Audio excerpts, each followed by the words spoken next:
Okay, so I'm bored and I think it's time for another video for you guys. This is called Driving in the Yukon. I just came down a huge hill, but just thought I'd show you what it's like.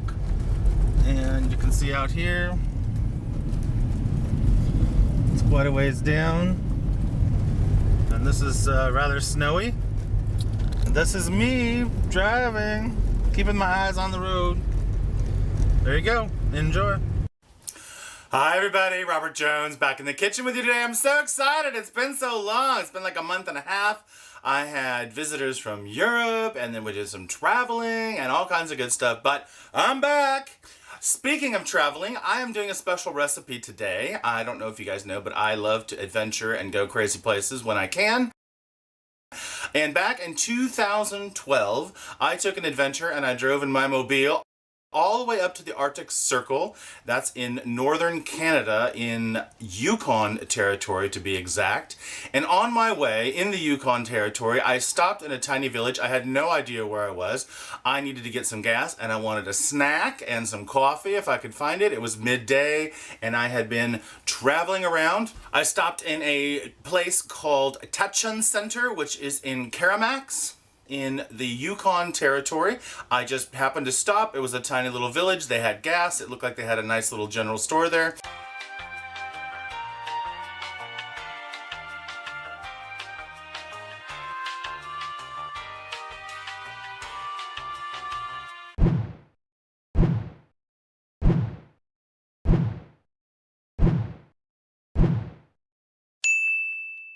And I went in and I got myself a coffee and I was looking around for a snack and I saw something I'd never seen before called the Nanaimo Bar. I paid for my gas, got my goodies, got back in the car, tootled off, and about an hour later when I decided to eat my Nanaimo Bar, I thought I had died and gone to heaven because it was magical. So, it's only taken 4 years to make this video, and a bunch of people have requested it. My Zumba instructor even brought me some back from Canada a couple weeks ago, and I thought, oh my god, I have to make this. I've been wanting to make it for 4 years, so it's about time. So, let me cut to a couple pictures here. You can see me in the Arctic Circle. Hey, guess where I'm at, if you can't tell by now. Yes, made it. Tell you what, it's 13 degrees Fahrenheit. It is freaking cold here, but it's beautiful. I just wish there was kind of more to see. These are not that hard. This is a pretty easy recipe. It has a couple steps to it, but if you hang with it, you can do it. Remember, I'm all about teaching you guys how to cook. I'm making these. You can make these. And now let's get to making some Nanaimo bars. Okay, you guys, I have a 1/3 cup of butter here, and I'm just going to pop this in the microwave just to melt it till it's liquid. So let's do that.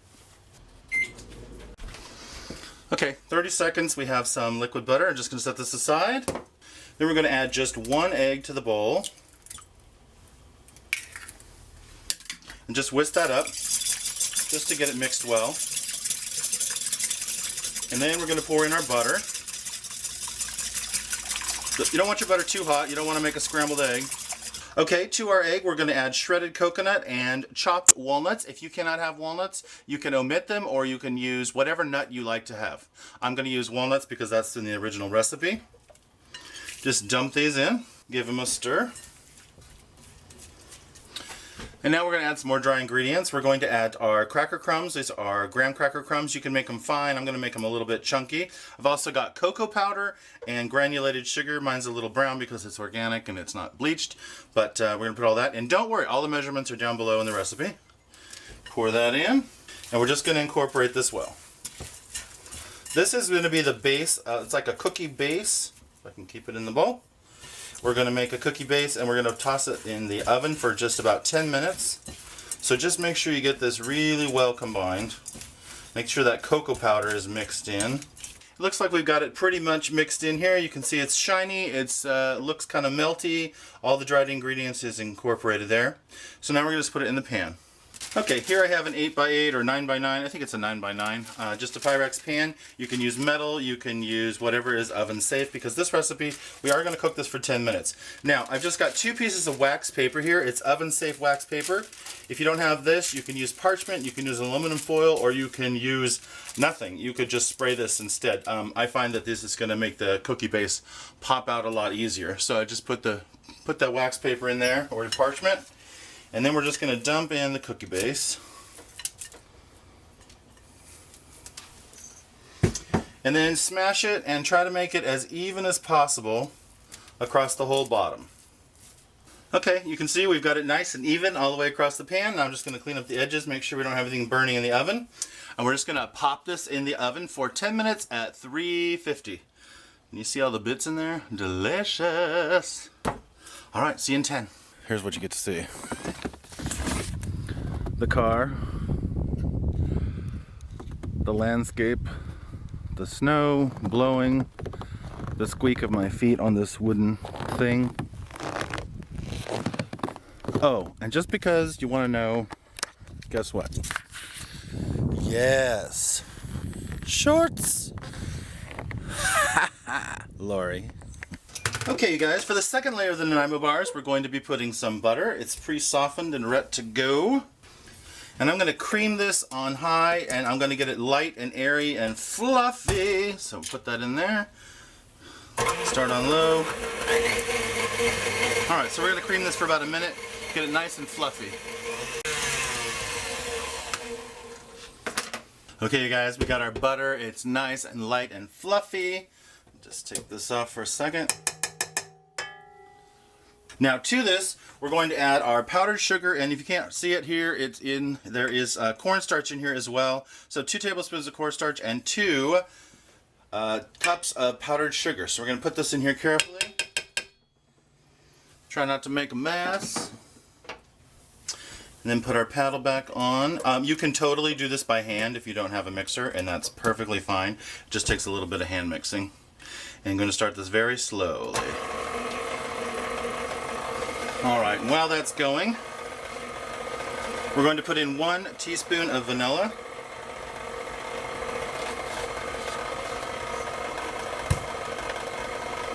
And we also have 2 tablespoons of milk. I'm going to add half of it just to make sure.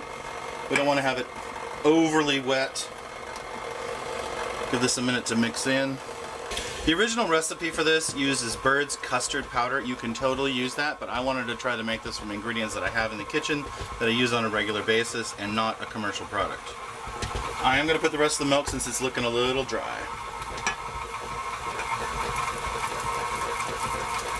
There we go.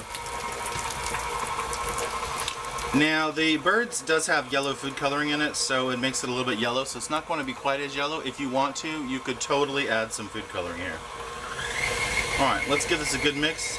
Make sure we got all that powdered sugar and starch mixed in well. And we're going to give it a scrape down.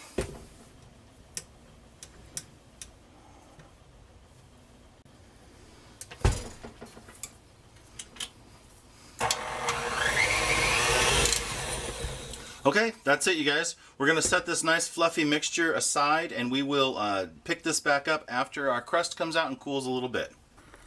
Here's the rest of the scenery. I'll walk around this thing.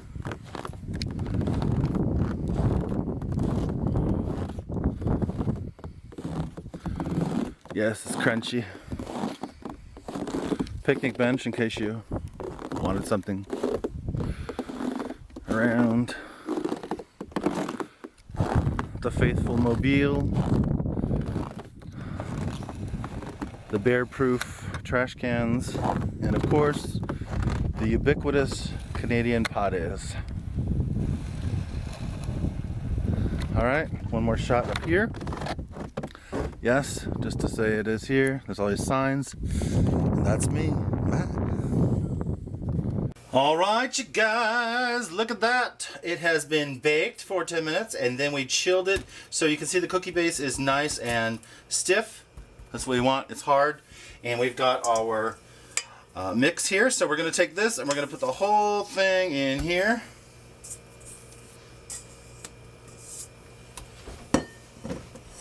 And then we are going to try to keep as much fluffiness in as we can, and we're going to spread it all around evenly in the whole thing. Now, if I had an offset spatula, it'd probably be easier. If you don't, you can do it like me, or you can use a butter knife, or you can use whatever you have. So we want to get this as even as possible over the whole thing. All right, now I have a bench scraper, so I'm really trying here to get this smooth. However you want to do it, it's your project. There we go, that's a little bit smoother. All right. You get a nice even layer of the frosting middle mix. All right, you guys, that is looking nice and smooth. You can see that? Boop-a-doo. All right, we're gonna pop this back in the fridge just to stiffen up the butter mixture for probably about 10 to 20 minutes until it's firm to the touch, because we're gonna pour warm chocolate on that. We don't want it to melt.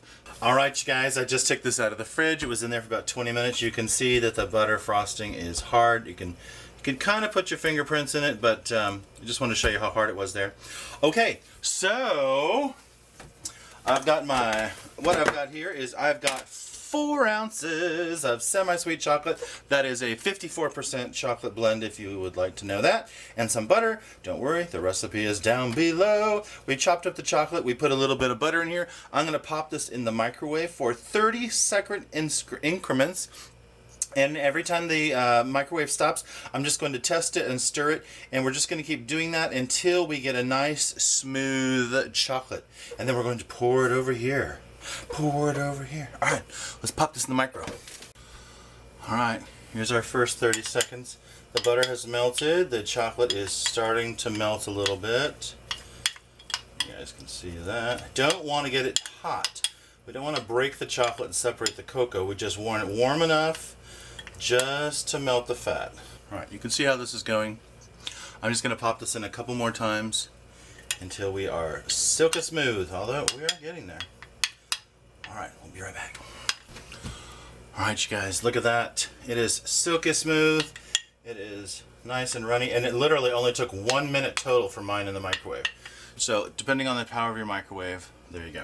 Alright, you guys, so here's our beautiful bars. So I'm going to try to hold this carefully. It's not too hot. I can do it with my hand. Okay, now we're just going to pour this on here quickly while it's still silky smooth. Silky, silky smooth. Get it all.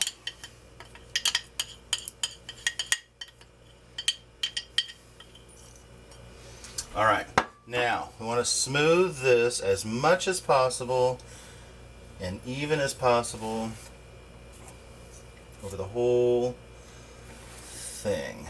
This is where you can get rid of any flaws you see in your frosting. Try to work quickly because it's chilled and the chocolate will seize up pretty quickly. Alright. Look at that. Alright, we got a little burble here in the corner. I'm not worried. I'm smoothing this. That's loud. Alright, look at that. Silky, silky smooth. Alright, we're going to pop this back in the fridge for just a couple more minutes. When the chocolate starts to stiffen, we're going to put score marks. And we'll go from there. Okay guys, after about 10 minutes, as your chocolate starts to set up, I find it easier if you score these, and score them, I mean you put light marks into the chocolate so that you don't have to try to get through the hard snap of the chocolate once it's completely cooled. So all we're going to do is just draw some lines, and I'm going to try to make these a little bit thin. I don't like these huge bars because they are very sweet. If you want to make yours larger, go for it. So we're just putting the score lines in these. Now I could be like the How to Cake It lady and, you know, use a ruler, but I'm eyeballing it. Alright, let's finish cooling this down and we will get a taste. Oh my god, look at that, they're done. If I can get them in the focus, there we go. They're done. Alright, let's cut these suckers up and get a taste. Alright you guys, we just chilled these for about a half an hour And now I'm just going to cut all the way to the bottom because the cookie base is in there, remember that? And it's a little rough to get to the bottom. You can see the score marks are allowing us to cut through without having to break the chocolate.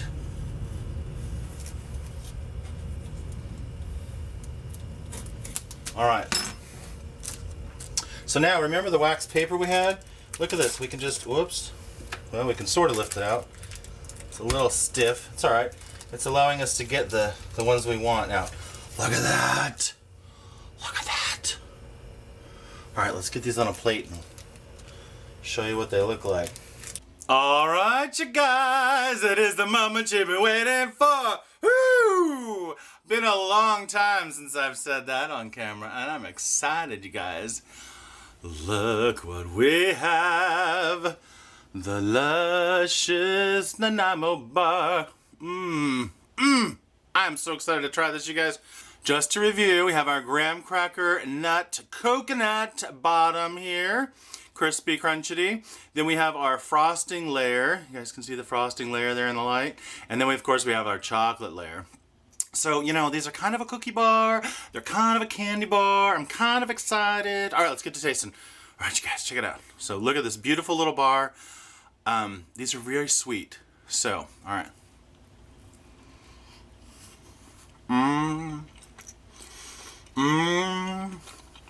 That is so luscious, you guys. Check it out.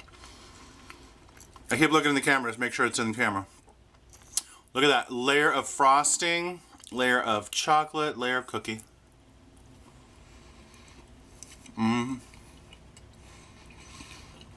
That is some diabetes right there.